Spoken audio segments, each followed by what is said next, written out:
Sveiki, su jumis Infokar LT ir aš Andrius. Nei 5, nei 7. Ne, jūs neatspėjote. Tai ne Fiat Multipla. Šiandien mūsų apžvalgoje Honda FRV.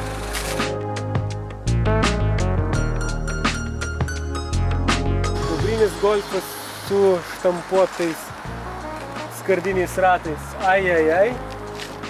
Kaip aš tavęs norėčiau. Sakykime, jums prireikia šeiminio automobilio. Jūs galite rinktis šeimos universalą, 5-viečio, su didelė bagažinė. Galite rinktis miesto visureigį su 5 sėdynėm ir 2 papildomom ir tada neturėt bagažinės apskritai. Ir tada yra didžiuliai miesto autobusai, juokauju, 7-viečiai, tarkim, kokie nors Grand Voyageriai, kurie netelpa jokius Vilniaus kiemus, yra neekonomiški ir jų niekada niekam nereikia. Ir štai šis nuostabus veikėjas Honda FRV. Ir netoks nuostabus veikėjas Fiat Multipla.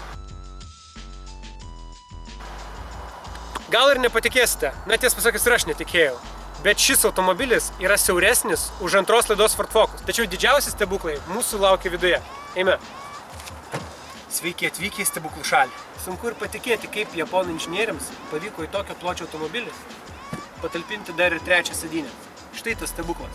Taip, tai gal ir nėra visavertė, plati su šoniniu palaikymu sėdynė, tačiau vaikui ar paaugliui čia sėdėti kelionės metu bus tikras malonumas. 3 įmitusiam vyram čia sėdėti bus pakankamai nepatogu, bet Honda pagalvojo ir apie tai.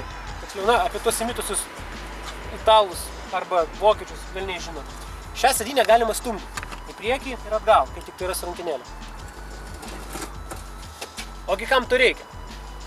To reikia tam, kad mes su kolegomis ir su vairuotoju pečiais nesiremtume. Bet jeigu aš sėdžiu čia vairuotojo vietoj, man visiškai netrukdo vidurinysis keleivis. Lygiai taip pat jis netrukdo ir trečiajam. Nuostabu. Be to, šią sėdynę galima panaudoti ir kaip milžinišką porankį. Nulenkus sėdynę gauname didžiulį stalą žaisti kortomis su gale sėdinčių keleivių, pliekti kokį durnį ar dar ką nors. Ir čia yra netgi 4 laikikliai gėrimo. Čia truputuką palūžė, bet esmės nekeičia. Prietaisų skydelis primena jau mūsų apžvelgtį Honda CR-V, tik yra šiek tiek paprastesnis, šiek tiek kuklesnis, informacijos yra mažiau. Atskiras ekranas, nors ir mažas, bet su dideliais simboliais, yra skirtas laikrodžiui ir radijai. Viskas. Tiesa, ergonomikai yra tam tikros pastabos. Pavyzdžiui, ši pavarų svirtis, ne? Net jeigu esate tiranozauras, jūs beveik vis tiek pasieksite pavarų svirtį. Bet jeigu esate normalus žmogus ir jūs sėdite sėdynėje taip, kaip priklauso, perrinkti stoties jūs nesugebėsite. Jums reikia palinkti link jos, pareguliuoti ir tada vėl atsilošti. Vienas niuansas, kuris yra labai malonus, bet iš pirmo žvilgsnio nepastebės. Tai yra tas vadinamas auxiliary input. Tai yra jungtis pasijungti savo muzikos grotuvui, iPodui, bilekam. Labai įdomi kišenė va čia, kurį galima gal pasidėti savo telefoną. Bet jis čia netelpa pilnai, taip kad sėdintis čia greičiausiai nudauš. Tokiam automobilyje, kuris yra skirtas būti maksimaliai funkcionalus, nėra kur pasidėti savo akinių.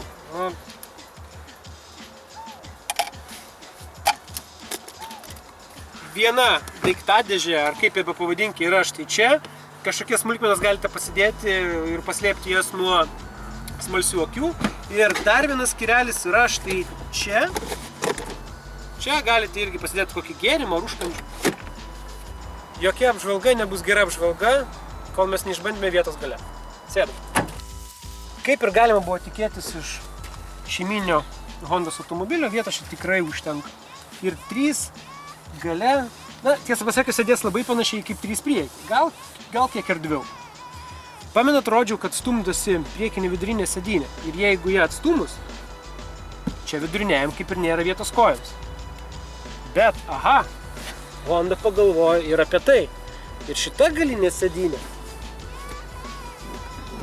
taip pat stumdosi atgal. Taip mažėja bagažinės tūris, bet 6 telpa. Gerai. Grindys lygios. jokių pakilimų nėra, taip kad sėdinčiam vidury bus patogu. 5-viečiai automobiliai turi normalias bagažinės. 5-viečiai su 2 papildomom sėdynėm neturi bagažinių apskritai, kai tas sėdynės 2 pakeli. Na, 7-viečiai automobiliai, kurie milžiniški, turi ir milžiniškas bagažinės.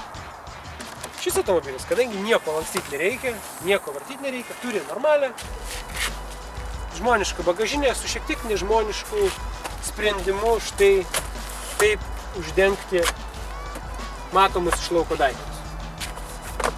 Kam tai reikia? Nežinau. Kas čia? Kam dar tiek? Išbandykime automobilį kelyje. Prieš pradedant važiuoti, kas nustebino, tai yra kojinis rankinis stabdis. Ar tiksliau, kojinis stabdis. Aš nežinau, kaip jį pavadinti. Jį reikia nuspausti norint jį įjungti ir nuspausti norint jį išjungti. Kaip amerikietiškas automobilis. Like in America, garso aparatūra. Kol kas nieko gero. Vis dar nieko gero, bet garsiai. Garsiai, daug ir nieko gero. Vienu žodžiu. Ne ta daina. Ne ta daina. Muzika yra. Varnelė. Automobilis gerai stovi ant kelio, jis nejuda niekaip, nesviruoja į šonus ir galiu patvirtinti tą faktą. Bet važiuojant duobėtomis Vilniaus gatvėmis, pakankamai kieta. Tik pradėjęs važiuoti, iškart pajutau, kad garso izoliacija yra pakankamai prasta. Matomumas prieky yra nuostabus, vaizdas per didžiulį priekinį stiklą yra labai geras. Tuo tarpu per galinę vaizdą veidrodėlį vaizdas yra netoks geras, nes labai stori galiniai statramšiai ir jie labai riboja matomumą. Šis automobilis komplektuojamas su 1,8 litro benzininiu varikliu ir su automatinė 5 laipsnių pavarų dėže. Pavarų dėžė priekaištų jokių neturiu. Jinai veikia kaip sena, gera 5 pavarų dėžė. Perjungia pakankamai sklandžiai pavaras be jokių ypatingų trūkčiojimų. Sąnaudos, kaip ir galima tikėtis, yra ne mažiau kaip 10 litrų mieste. Užmiesty, sakyčiau, 8 litrai. Spustels, čia 80 galima.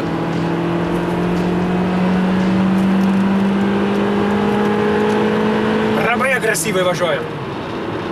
Kas čia per garsas? Bet velniai žino, daug ko. Čia į priekinį stiklą vėjas ar čia į veidrodėlį? Aš manau, kad į valytuvą.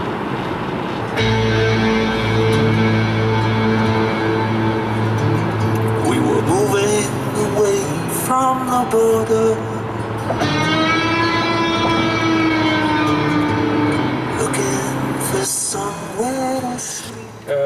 Jokių esminių trūkumų ilgainiui eksploatuojant automobilį šiame FRV nepastebime.